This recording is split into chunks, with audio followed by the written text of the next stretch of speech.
Este vídeo é a terceira parte do conto Pombos do Inferno. Pigeons from Hell, de Robert E. Howard.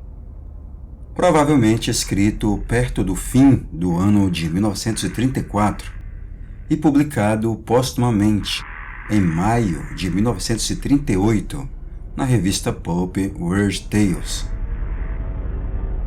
O conto foi adaptado para a série de televisão Thriller.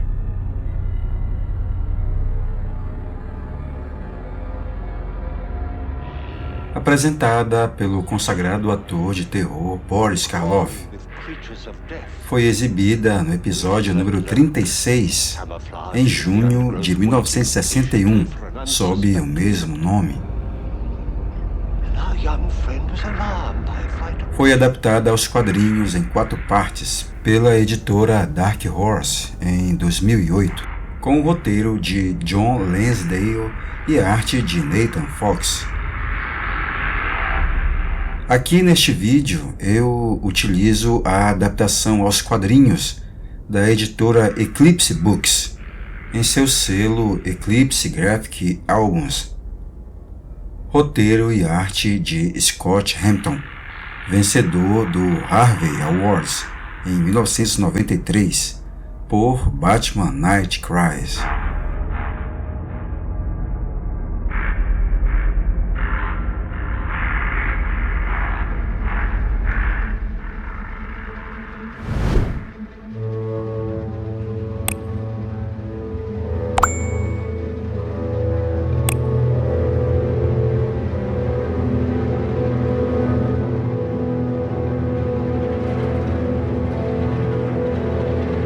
Mais uma vez, as sombras se alongavam sobre os pinheiros. E mais uma vez, os 2 homens passaram sacolejando pela velha estrada em um carro com placa da Nova Inglaterra. Buckner estava dirigindo. Os nervos de Griswell estavam muito abalados para ele confiar em si mesmo ao volante. Ele parecia magro e abatido, e seu rosto ainda estava pálido. A tensão do dia anterior na sede do condado aumentara o horror que ainda dominava sua alma como a sombra de um abutre de asas negras. Ele não havia dormido, nem reconhecido o que havia comido. Eu disse que lhe contaria sobre os Pleasantville, disse Buckner.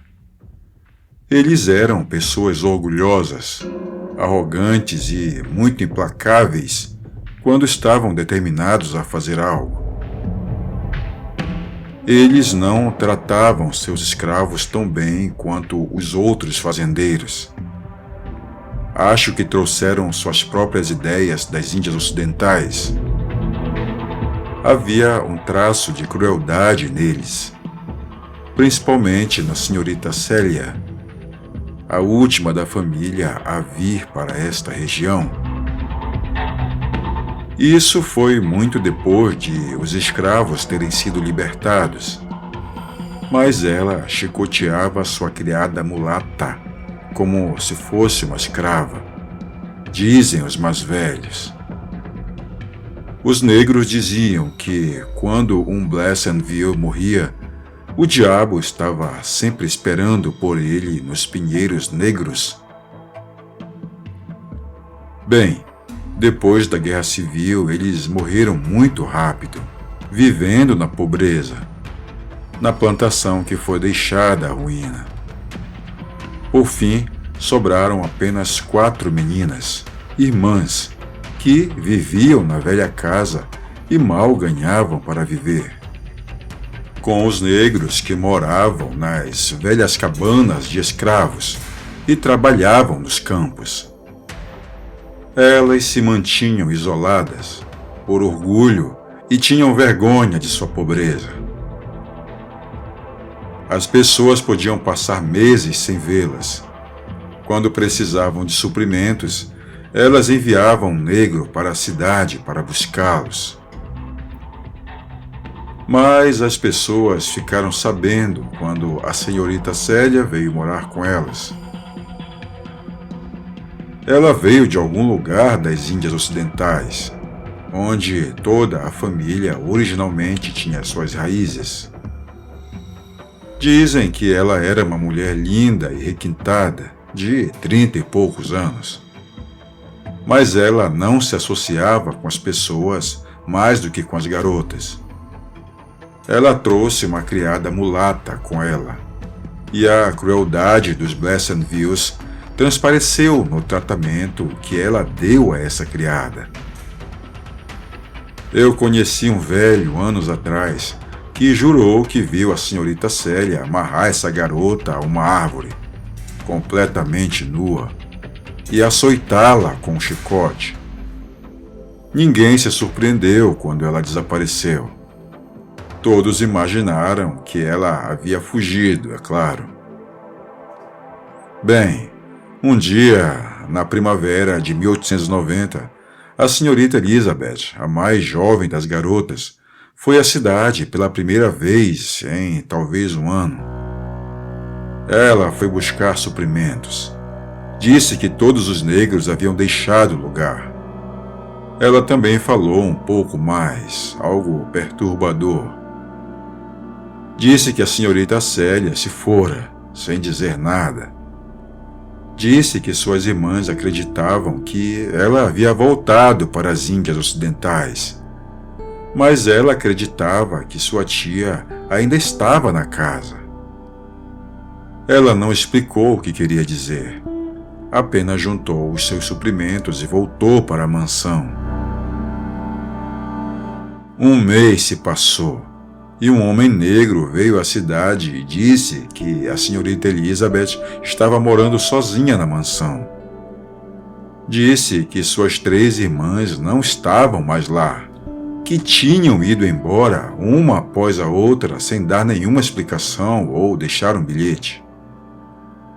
Ela não sabia para onde elas tinham ido e estava com medo de ficar lá sozinha, mas não sabia para onde ir. Ela não conhecia nada além da mansão e não tinha parentes nem amigos. Mas estava com muito medo de alguma coisa. O negro disse que ela se trancava no quarto à noite e mantinha as velas acesas até o amanhecer. Era uma noite tempestuosa de primavera, quando a senhorita Elizabeth chegou na cidade, no único cavalo que possuía, quase morta de medo. Ela caiu do seu cavalo na praça. Quando conseguiu falar, disse que havia encontrado um quarto secreto na mansão, que havia sido esquecido por 100 anos. Disse que lá encontrou suas 3 irmãs, mortas e penduradas pelo pescoço no teto. Disse que algo a perseguiu e quase cortou sua cabeça com um machado ao sair correndo pela porta da frente. Mas, de alguma forma, conseguiu pegar o cavalo e fugiu. Ela estava quase enlouquecida de medo e não sabia o que era que a perseguira. Disse que parecia uma mulher com um rosto amarelo. Cerca de 100 homens cavalgaram até lá logo depois. Eles vasculharam a casa de cima a baixo, mas não encontraram nenhum quarto secreto, ou os restos mortais das irmãs. Mas eles encontraram uma machadinha presa no batente da porta de baixo, com alguns fios de cabelo da senhorita Elizabeth presos nela, tal como dissera. Ela não queria voltar lá para lhes mostrar como encontrar a porta secreta, e quase enlouqueceu quando lhe sugeriram isso. Quando estava apta para viajar, as pessoas juntaram algum dinheiro e lhe emprestaram. Ela ainda era orgulhosa demais para aceitar caridade. E ela foi para a Califórnia. Ela nunca voltou, mas mais tarde foi revelado, quando ela mandou de volta o dinheiro que eles lhes haviam emprestado, que ela havia se casado lá. Ninguém nunca comprou a casa. Ela ficou exatamente do jeito que a senhorita a havia deixado e, com o passar dos anos, as pessoas roubaram todos os seus móveis. Os pobres brancos da região, eu creio. Um negro não faria isso. Mas eles vieram depois que o sol nasceu e partiram muito antes do sol se pôr. O que as pessoas acharam da história da senhorita Elizabeth? Perguntou Griswell. Bem, a maioria das pessoas achou que ela tinha enlouquecido por morar naquela velha casa sozinha. Mas algumas pessoas acreditaram que aquela mulata, Joan, não fugira, afinal. Achavam que ela havia se escondido na floresta e saciado seu ódio pelos Bessenvilles, matando a senhorita Célia e as 3 garotas. Eles vasculharam a floresta com cães de caça, mas nunca encontraram nenhum vestígio dela. Se havia um quarto secreto na casa, ela poderia estar se escondendo ali. Se houvesse alguma verdade nessa teoria. Ela não poderia ter se escondido lá todos esses anos, murmurou Griswell. De qualquer forma, a coisa na casa agora não é humana. Buckner girou o volante e entrou por uma trilha escura que saía da estrada principal e serpenteava por entre os pinheiros. Onde você está indo? Há um velho negro que mora a alguns quilômetros daqui. Quero falar com ele. Estamos enfrentando algo que exige mais do que a sabedoria que o homem branco pode oferecer. Os negros sabem mais do que nós sobre algumas coisas. Este velho tem quase 100 anos. Seu mestre o educou quando ele era menino e, depois que foi libertado, ele viajou mais do que a maioria dos homens brancos. Dizem que é um homem voodoo. Griswell estremeceu com a frase, olhando inquieto para as paredes verdes da floresta que os cercavam. O cheiro dos pinheiros se misturava com o cheiro de plantas e flores desconhecidas. Mas, por baixo de tudo, havia um fedor de podridão e decadência. Mais uma vez, uma aversão doentia por essas florestas escuras e misteriosas quase o dominou. Voodoo, ele murmurou. Tinha me esquecido dele. Nunca consegui pensar em magia negra em conexão com o sul. Para mim, a bruxaria sempre foi associada a velhas ruas tortuosas das cidades portuárias, suspensas por telhados triangulares, que já eram antigos quando as bruxas eram enforcadas em Salem. Há becos escuros e mofados onde gatos pretos e outras coisas podem perambular à noite. A feitiçaria sempre significou para mim as cidades antigas da Nova Inglaterra. Mas tudo isso é mais terrível do que qualquer lenda da Nova Inglaterra. Esses pinheiros sombrios, essas velhas casas desertas, essas plantações perdidas, esses negros misteriosos, essas velhas histórias de loucura e horror.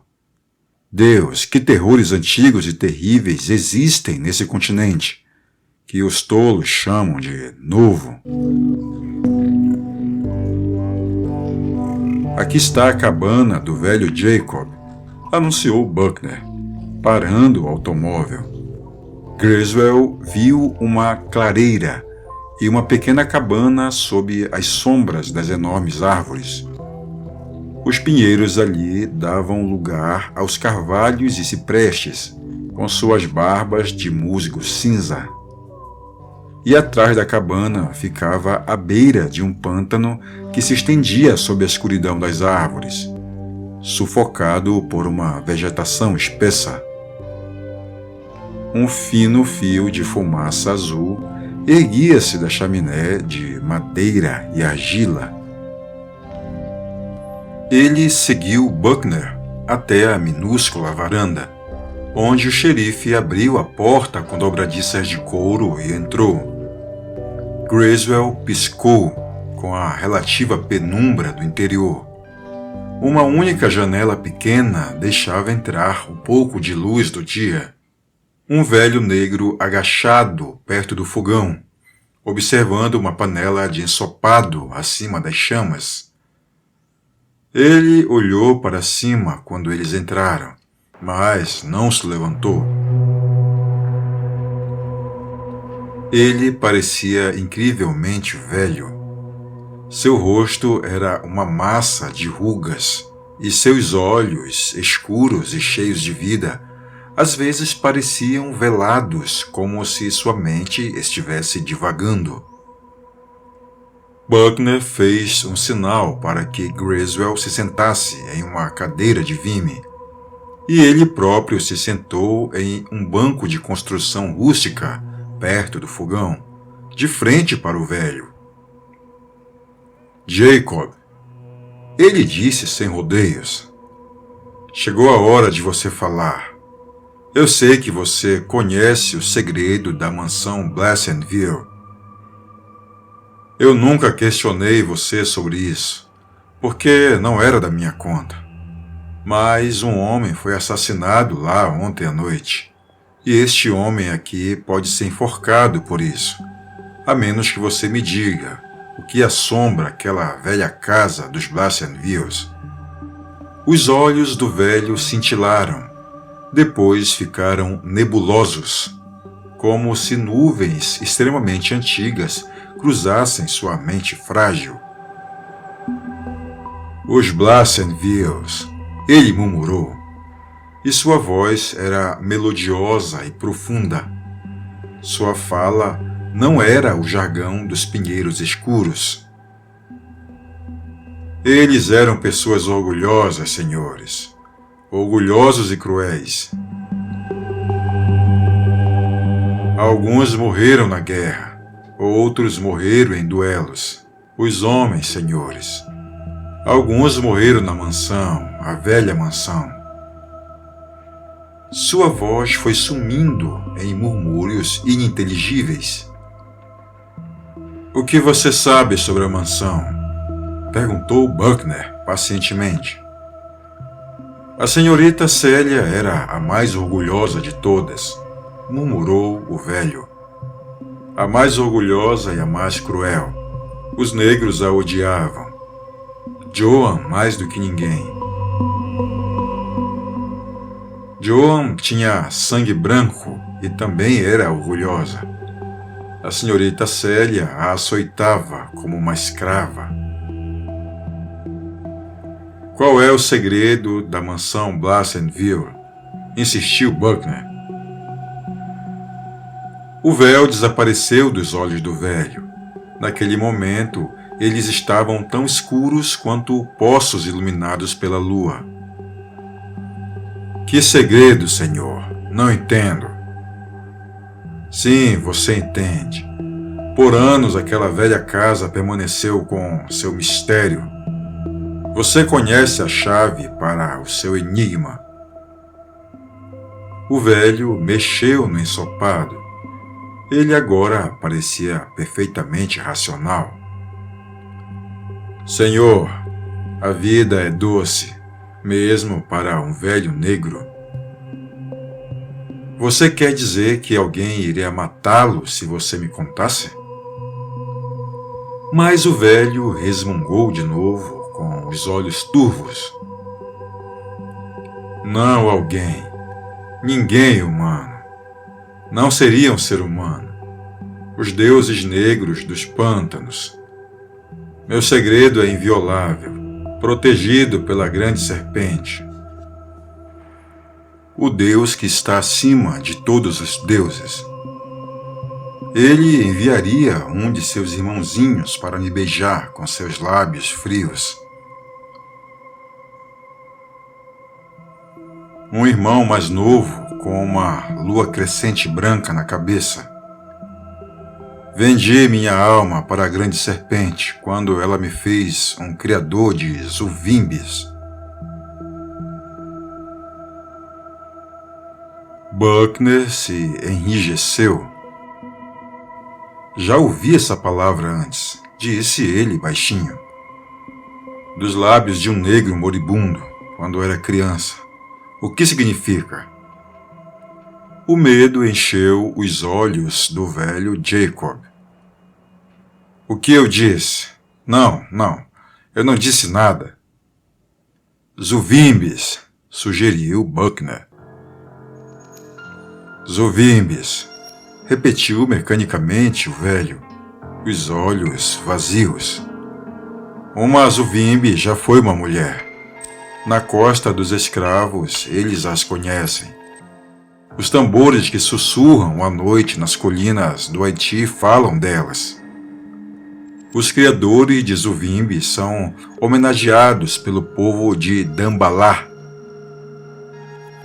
Falar sobre isso com o homem branco significa morte. É um dos segredos proibidos do Deus Serpente. Você quer dizer as Zuvimbis? Disse Buckner suavemente. Não devo falar sobre isso, resmungou o velho. E Griswell percebeu que ele estava pensando em voz alta. Envelhecido demais para perceber que estava falando.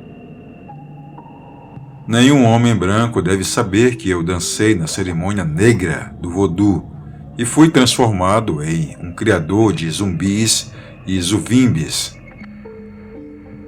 A grande serpente pune línguas soltas com a morte. Uma Zuvimbi é uma mulher? Perguntou Buckner. Era uma mulher, murmurou o velho negro. Ela sabia que eu era um criador de Zuvimbis. Ela veio, ficou na minha cabana e pediu a terrível poção. A poção de ossos de cobra do chão. E o sangue de morcegos vampiros. E o orvalho das asas de um gavião noturno. E outros elementos inomináveis. Ela havia dançado na cerimônia negra. Ela estava madura para se tornar uma Zuvimbi. Ela só precisava da poção negra. A outra era linda. Eu não podia recusá-la. Quem? Buckner perguntou com firmeza, mas a cabeça do velho estava afundada em seu peito murcho e ele não respondeu. Ele parecia ter adormecido sentado. Buckner o sacudiu. Você deu uma poção para transformar uma mulher em uma Zuvimbi. O que é uma Zuvimbi? O velho se mexeu ressentido e murmurou sonolento. Uma Zuvimbi não é mais humana. Não reconhece parentes nem amigos. É uma com as pessoas do mundo negro. Ela comanda os demônios naturais, corujas, morcegos, cobras e lobisomens, e pode trazer a escuridão para apagar uma pequena luz. Pode ser morta por chumbo ou aço, mas a menos que seja morta assim, vive para sempre e não se alimenta como os humanos. Vive como um morcego em uma caverna ou em uma casa velha. O tempo não significa nada para Zuvimbi. Uma hora, um dia, um ano, tudo é igual. Não pode falar palavras humanas, nem pensar como um humano pensa, mas pode hipnotizar os vivos pelo som de sua voz. E, quando mata um homem, pode comandar seu corpo sem vida até que a carne esfrie. Enquanto o sangue fluir, o cadáver será seu escravo. Seu prazer reside em matar seres humanos. E por que alguém iria querer se tornar uma Zuvimbi? Perguntou Buckner suavemente. Ódio, sussurrou o velho. Ódio, vingança. O nome dela era Joan, murmurou Buckner. Era como se o nome penetrasse nas brumas da senilidade que turvavam a mente do homem voodoo. Ele se sacudiu e o véu desapareceu de seus olhos, deixando-os duros e brilhando como mármore preto molhado. Joan, ele disse lentamente. Não ouço esse nome há uma geração. Parece que estive adormecido, senhores. Não me lembro. Peço perdão. Os velhos adormecem diante do fogo, como cães velhos. Vocês me perguntaram sobre a mansão dos Blassenville? Senhor, se eu lhe dissesse por que não posso responder, você consideraria isso como uma mera superstição. No entanto, que o Deus do homem branco seja minha testemunha.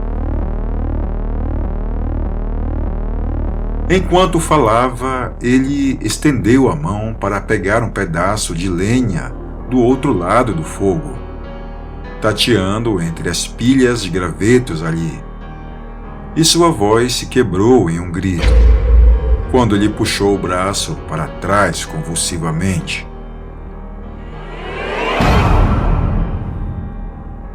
E uma coisa horrível, se debatendo e rastejando, voltou com ele. Ao redor do braço do homem voodoo estava enrolado um corpo de pele manchada e uma cabeça maligna em forma de cunha que se virava para atacar com uma fúria silenciosa. O velho caiu no fogo, gritando, derrubando a panela que fervia e espalhando as brasas. Então Buckner agarrou um pedaço de lenha e esmagou aquela cabeça chata. Amaldiçoando, ele chutou para o lado o corpo retorcido e nodoso, olhando brevemente para a cabeça mutilada. O velho Jacob havia parado de gritar e se contorcer. Ele estava imóvel, olhando fixamente para cima. Morto? Sussurrou Griswell. Morto como Judas Iscariotes, retrucou Buckner, franzindo a testa para o réptil se contorcendo. Aquela cobra infernal injetou veneno suficiente em suas veias para matar uma dúzia de homens de sua idade. Mas acho que foi o choque e o medo que o mataram. O que devemos fazer?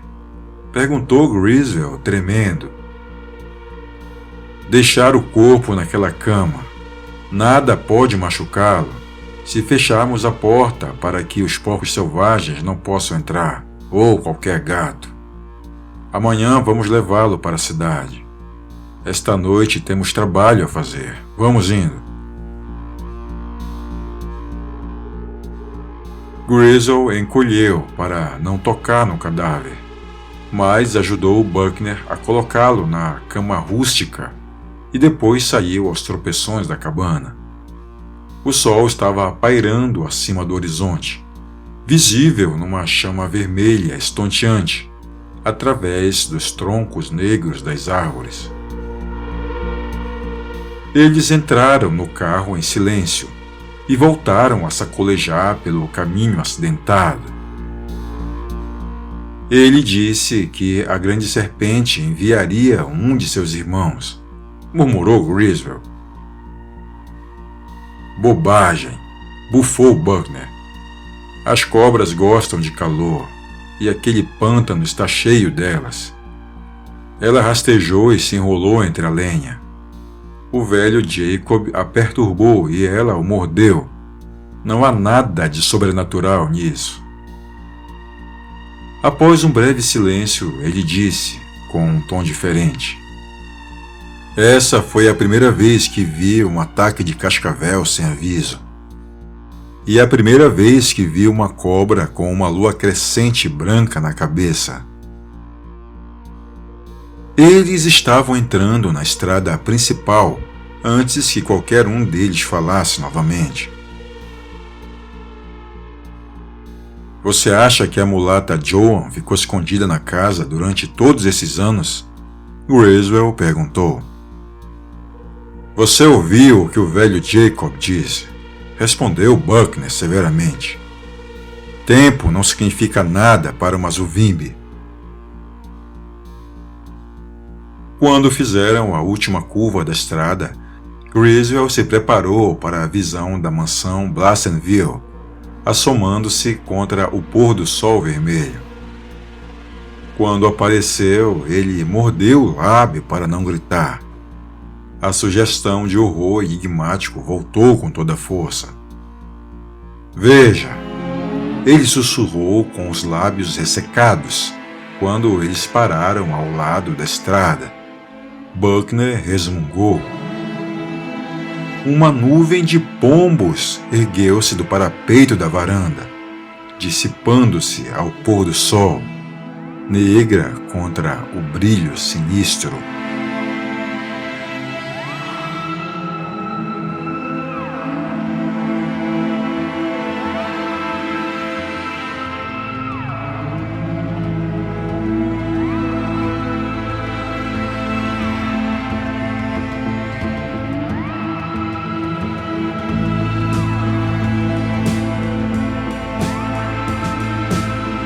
Valeu por assistir até agora.